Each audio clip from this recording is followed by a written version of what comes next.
There was a phone charger plugged into the outlet behind our couch, a cheap white one for a phone none of us owned. I asked my husband, I asked both kids. Nobody had ever seen it before. Somebody had been charging their phone in our living room, and whoever it was, they'd been doing it long enough to have a favorite outlet. Welcome back. Tonight, 3 true stories about a very particular horror. Not the intruder who breaks in and runs out, the one who stays, the one who quietly moves into the edges of your life, and the sick, slow moment a family realizes they were never really living alone. Let's begin. It started with the charger. Such a small, stupid thing. I was vacuuming behind the couch, and I found a phone charger plugged into the wall outlet back there. One of those cheap white cube ones with a cord wrapped around it. And my first thought was completely ordinary. One of the kids left it, or my husband bought a new one, so I asked. And every single person in my house told me plainly that it wasn't theirs. My husband had never seen it. My teenagers, who know every cable in the house, had never seen it. It fit a type of phone none of us even owned. Now, a charger by itself is nothing. You tell yourself a guest left it, a friend of the kids, somebody months ago. That's what I did. But once I'd really looked at it, I started seeing the other small things. And that's how it works, I think. You don't notice the first 10 signs. You notice the 11th. And then all 10 come rushing back. Food went missing. Not in a way you'd catch, just a little faster than it should. A loaf of bread, a package of lunch meat, gone before the week was out, and everybody swearing they hadn't touched it. The downstairs bathroom, the guest one nobody used, would sometimes smell like it had been used. Damp, the hand towel out of place. And a couple of times late at night, I'd hear a door close somewhere in the house. A soft, careful click, the sound of someone shutting a door slowly so it won't make noise. I'd lie there and count the family, husband beside me, kids in their rooms, everyone home, and a door closing anyway, somewhere below. The night we found out, my husband went down for a glass of water, and the downstairs was warmer than it should have been, and one interior door was standing open that we always kept shut. The door to the space under the basement stairs, a storage nook we barely used. He looked inside, and someone had made it a room. There was a camping mat and a rolled sleeping bag, and a little stack of food, our food, a jug of water, a phone plugged into a power strip, that phone the charger fit, and the phone was on. Screen glowing, propped up, angled at a small hole that had been worked into the wall. A hole that looked through into our living room, into the exact spot where we sat every night and watched TV as a family. He'd been living under our stairs, watching us through the wall, charging his phone behind our couch when we were out, sleeping a few feet from where we walked every day, eating our food, using our bathroom, learning our whole lives from the inside. The police figured from the wear on things that he'd been there for months. They never caught him.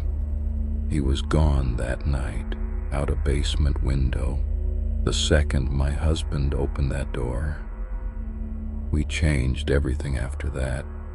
New locks, an alarm, cameras, motion lights, all the things you buy to feel like you've taken your house back.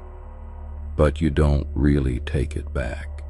That's the part nobody tells you, because the fear isn't about the doors anymore, it's about the months. It's about standing in your own living room, the couch, the TV, the spot on the rug where your kids sprawl out to do their homework, and knowing that a stranger sat a few feet away in the dark inside the wall and watched every bit of it and learned every bit of it and that your whole family laughed and argued and lived its most private life with an audience you never once sensed. My daughter asked me later how long he'd been there, and I lied and told her I didn't know. But I did know, long enough to have a favorite outlet behind the couch, long enough that the phone was nearly out of storage from recording us, long enough that we weren't a family to him at all. We were a show, one he'd been following faithfully for a whole season. And I've never gotten past the phone, because it was propped there, recording, angled at our living room when we found it, which meant that for months, without ever knowing, my family had an audience.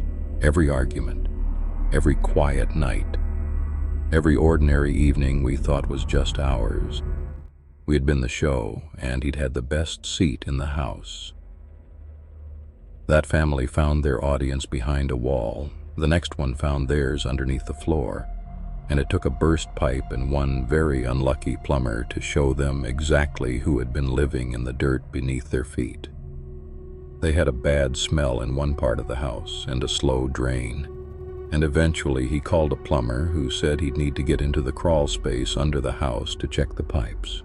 It was one of those low crawl spaces you reach through a little hatch, dirt floored, 3 feet high, the kind of place you go maybe once a decade.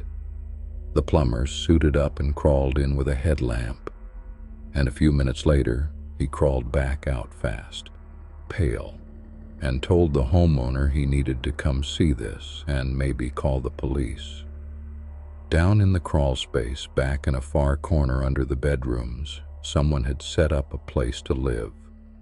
A folded blanket laid out flat and neat, a few plastic bottles of water lined up, food wrappers, snacks, the kind you could take a few of without anyone noticing they were gone. And the dirt around the blanket was packed down and smooth, the way ground gets when someone lies on it, in the same spot, for a long, long time. And it was positioned. That was the part that broke him. The blanket wasn't just tucked in a random corner, it was directly beneath the master bedroom, and next to it, the crawl space's floor vent had been quietly unscrewed and set aside, a vent that opened up into the floor of the bedroom right beside the bed. Someone had been lying under his bedroom in the dirt night after night with the vent open, close enough to hear him and his wife breathing above through a few inches of floorboard. The police confirmed it was recent, days old, maybe less. Whoever it was had been under that house very recently, and there was no sign they didn't plan to come back. The plumber, who'd seen a lot of crawl spaces in his years, told the homeowner something he never forgot. He said you'd be amazed how often he found signs of it. Not always so obvious as a blanket and an open vent, but a worn patch of dirt, a little stash of wrappers, a place where someone had plainly been lying. He said the space under a house is about the last truly private place left in the world. Nobody looks there, nobody goes there, and a person who wants to disappear into someone else's life doesn't need much room to do it. Then he said the thing that kept the homeowner up at night for years. He said, "The scary part isn't finding it. The scary part is how many houses have it, and nobody ever calls a plumber, and nobody ever crawls under there to look. They go their whole lives with somebody down in the dirt beneath the floor, and they never, ever know." There were 2 ways into that crawl space: the inside hatch and a broken foundation vent around the side of the house, big enough for a person that they'd never noticed. That's how he'd been getting in, right under their feet for who knew how long, while the family lived their whole life a few feet above him, never once looking down. The man sealed every vent, every hatch, poured concrete, put in an alarm. But he told me he never really slept in that bedroom again, because you can seal a crawl space. What you can't do is unknow that for weeks, months, you fell asleep every night to the sound of your own breathing. And so did somebody else, lying in the dirt beneath you, listening to it too. That family, at least, knew exactly where to stop looking. The last story tonight started with something far smaller.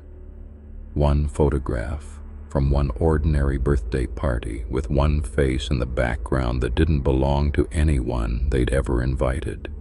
A woman was putting together a photo album. A year of family pictures, birthdays, holidays, everyday snapshots, the kind we all have hundreds of.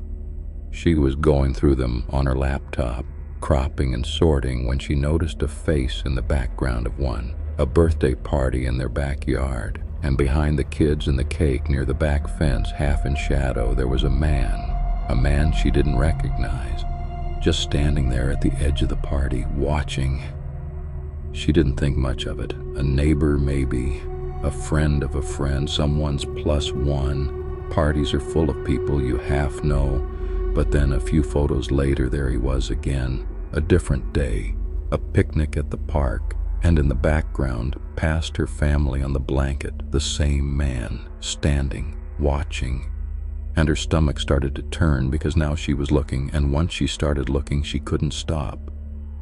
She went through the whole year, and he was everywhere.